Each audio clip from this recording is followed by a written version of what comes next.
为了鼓励大家写母语，国艺会有推出母语文学创作发表专案，每年4月开始收件。创作语言有包括原住民语、台语、客语、甲妈祖话，敢若限制是用全母语来书写，无限内容。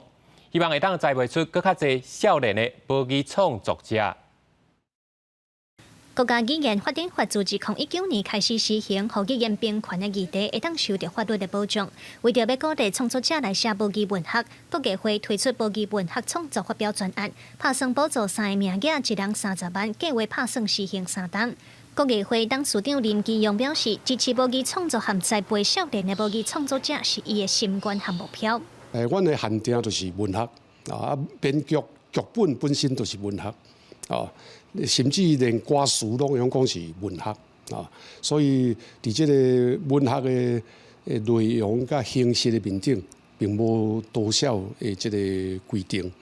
较重点是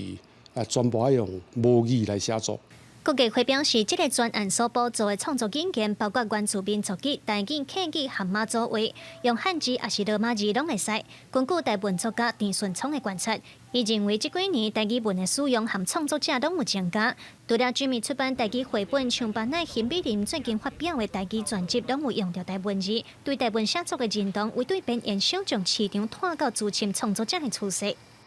一档3个，即马这个现象，若是台语吼。即马我知的吼，若是有迄个册想要出的，毋若是这个数量。毋过我希望讲，毋若是国艺会文化部会当愈来愈侪来补助。我是希望讲，即马补助会阁有翻译台文翻译，因为咱即马台语的文本无够，希望愈来愈侪甲世界经典也是有重要主题翻做台文。田顺聪指出，目前台湾创作的类型真多元，除了对本土语言的感情以外，对侪创作者来讲，台语的使用更是一个全新的挑战甲试验。伊希望未来毋若是国艺会提供补助尔，政府应该爱提供更较侪资源来栽培母语的创作者，安尼才有侪优秀的作品出来。记者卢尚如、郑俊佑台北报道。